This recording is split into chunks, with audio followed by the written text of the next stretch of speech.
Hello dear students, welcome back on Ved prep biology academy. तो एक बहुत अच्छी जॉब अपॉर्चुनिटी जो है वो आपके सामने यहाँ पर आई है, जो कि HPCL Hindustan petroleum corporation limited की तरफ से आई है। तो अगर आप इनकी ऑफिशियल वेबसाइट पर जाएंगे, दैट इज hindustanpetroleum.com.job openings, अगर इस वेबसाइट पर आप जाएंगे और यहाँ पर करियर्स पे अगर आप जाके क्लिक करेंगे तो करियर्स में जॉब ओपनिंग्स पर जैसे ही आप स्टूडेंट्स क्लिक करेंगे, आपके पास recruitment of FTPA 2025 at HP green R&D centre Bangalore, यहां का जो आपका नोटिफिकेशन है आपको दिखाई देगा।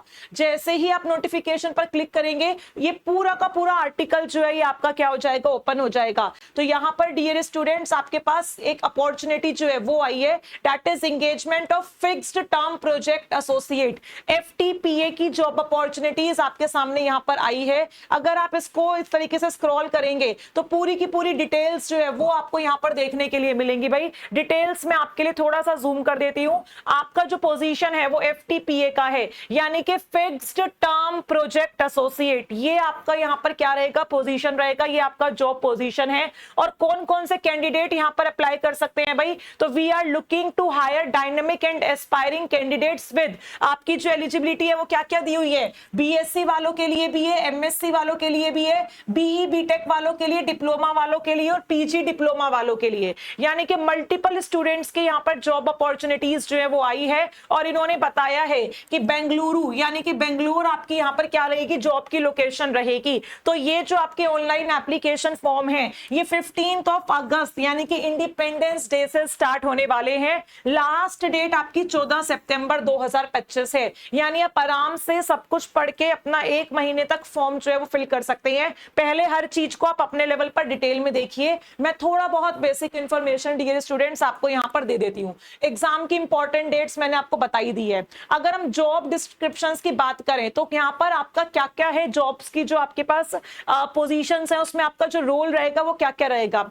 To assist scientist carrying out research project, ठीक है, prepare samples for establishing methods of analysis and carrying out routine analysis related to the assigned project. आपको साइंटिस्ट के अंडर का काम करना है, उनकी हेल्प करनी है, सैंपल वगैरह प्रिपेयर करने हैं, उनको असिस्ट करना है और अल्टीमेटली आपको यहां पर क्या करना है, जो भी आपको काम दिया जाएगा उसको कंप्लीट करना है। और carry out any other job assigned by the reporting scientist और ऑफिसर। कोई भी आपको अगर जॉब आपका साइंटिस्ट या जो आपका ऑफिसर है वो आपको देता है तो आपको वो फुलफिल करना पड़ेगा। अब यहां पर एजुकेशन क्वालिफिकेशन की हम बात करें तो बायोलॉजी के रिस्पेक्ट में आप देख सकते हैं माइक्रोबायोलॉजी, बायोसाइंसेज या बायोटेक्नोलॉजी। अगर आपका MSc इन सब्जेक्ट में है या फिर आपका BSc माइक्रोबायोलॉजी, बायोसाइंस या बायोटेक्नोलॉजी में है तो आप यहां पर अप्लाई कर सकते हैं। तो ज्यादातर इस तरीके की जो रिसर्चर वाली अपॉर्चुनिटीज आती हैं वो माइक्रोबायो के स्टूडेंट, बायोटेक्निक वाले जो स्टूडेंट होते हैं इन सब के लिए ही आती है, ठीक है, क्योंकि आपको पता है बायोटेक्नोलॉजी, माइक्रोबायोलॉजी सारा रिसर्च सब्जेक्ट है।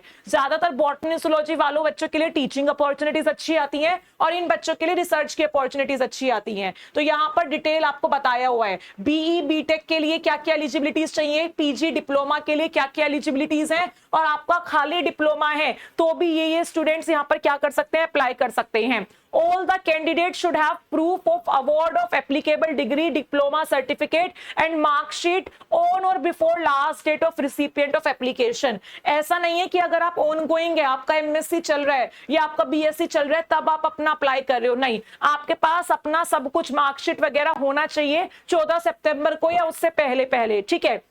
अब यहां पर दूसरी एलिजिबिलिटी देख लेते हैं। Candidates belonging to general, OBC, NC and EWS category should have score minimum 60% marks, यानी कि आपकी जो भी डिग्री है, आपका जो भी सेमेस्टर कंप्लीट हुआ है, जो भी आपने अपना ग्रेजुएशन कराया या PG कराया, जो भी कोर्स किया है उसमें आपका यहां पर 60% मार्क्स जो है वो होना चाहिए। और यहां पर क्या मिला है, यहां पर रिलैक्सेशन मिला है, यानी 50% मार्क्स जो है वो कौन कौन से स्टूडेंट्स के लिए है, वो यहां पर SC ST और PWD के लिए है। OBC NCL को इन्होंने कोई रिलैक्सेशन नहीं दिया है, सिर्फ SC ST PWD के लिए यहां पर 10% का रिलैक्सेशन है, यानी उनके पास 50% एग्रीगेट है अगर अपनी डिग्री का, तो वो यहां पर अप्लाई कर सकते हैं। उसके बाद यहां पर लिखा हुआ है candidate with integrated courses can also apply. अगर आप किसी इंटीग्रेटेड कोर्स में अभी बिजी हैं तो वो वाले स्टूडेंट्स भी इस कोर्स के लिए अप्लाई कर सकते हैं। ये सारी बातें इन्होंने यहां पर क्या की गई है भाई, मेंशन की गई है। और आपको soft copy of the detailed CV to be uploaded along with the application form।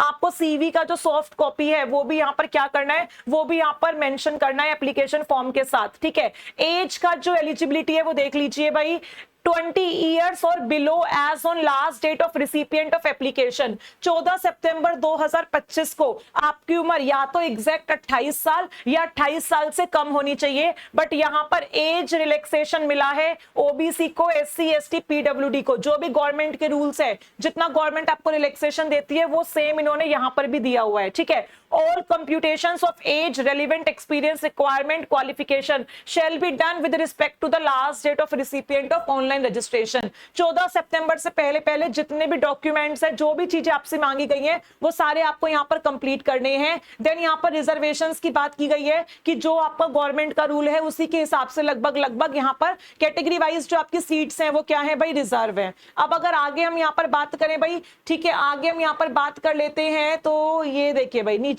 Duration की बात करते हैं। जो एंगेजमेंट है अभी स्टार्टिंग वो 1 साल के लिए है। स्टार्टिंग में आपको 1 साल के लिए ये जो जॉब है ये मिलेगी। उसके बाद विच में be extended by 1 more year at the time based on the project requirement. और यहां पर आपको हो सकता है कि अगर उस समय जरूरत पड़े तो आपको 1 साल के लिए और रोक लिया जाए, और हो सकता है मैक्सिमम 3 सालों के लिए भी आपकी जॉब अपॉर्चुनिटी एक्सटेंड कर दी जाए। मोड ऑफ सिलेक्शन यहां पर बताया हुआ है भाई। मोड ऑफ सिलेक्शन में कुछ पॉइंट्स दिए हुए हैं जिसके बेसिस पे आपका सिलेक्शन होगा। पहला point, on the basis of higher educational qualification than minimum prescribed in the advertisement. यहां पर जो लिखा हुआ है ये तो आपकी मिनिमम एलिजिबिलिटीज है ही हैं। इसके अलावा अगर आपके पास और अच्छी क्वालिफिकेशन है तो उसके बेसिस पर आपको पॉइंट मिलेंगे। आपका एक्सपीरियंस कितना है वो यहां पर मैटर करेगा, और अल्टीमेटली यहां पर एलिजिबिलिटी क्राइटेरिया के बेसिस पर आपका एप्लीकेशन फॉर्म स्क्रीन होगा, और आपने जो रिज्यूमे यहां पर शेयर किया है, आपका एक्सपीरियंस, आपके मार्क्स वगैरह, ये सब चीजें यहां पर इनको भी अकाउंट किया जाएगा, और एक रिटर्न टेस्ट भी हो सकता है आपसे लिया जाए। और इनकम्प्लीट एप्लीकेंट्स जो है इनको क्या कर दिया जाएगा भाई, इनको रिजेक्ट कर दिया जाएगा। तो ये सारी बातें यहां पर बताई हुई हैं। आपको 40,000 से 50,000 पर मंथ जो है ये स्टाइपेंड मिलेगा, जो कि आपकी क्वालिफिकेशन और एक्सपीरियंस के बेसिस पर होगा। तो 40 to 50,000 पर मंथ आपको कुछ ना कुछ यहां पर मिलने वाला है। और यहां पर अगर किसी का डिफेक्टिव कलर विजन है तो भाई उसको यहां पर क्या कर दिया जाएगा, डिस्क्वालीफाई कर दिया जाएगा। ये सारी बातें मेंशन है। अब अप्लाई कैसे करना है, तो यहां पर इन्होंने आपको वेबसाइट दी है, आपको इस वेबसाइट पर जाना है और करंट ओपनिंग्स पर क्लिक करना है। करंट ओपनिंग्स पर जाके आपको fixed term project associate R&D centre Bangalore, इसके ऊपर क्लिक करना है। सारी इंस्ट्रक्शंस आपको पढ़नी है, और आपके पास पासपोर्ट साइज फोटो होनी चाहिए, अपनी स्कैन्ड फोटो होनी चाहिए, या तो JPG फॉर्मेट में या फिर GIF फॉर्मेट में, और 50 KB से छोटी होनी चाहिए। जो भी आपकी डिटेल्स मांगी हुई है सब यहां पर मेंशन है। आपने जितनी भी डिटेल्स फिल करी हैं वो मॉडिफाई नहीं होंगी, कोई करेक्शन विंडो ओपन नहीं होगा, तो सोच समझ के आप अपनी चीजें जो है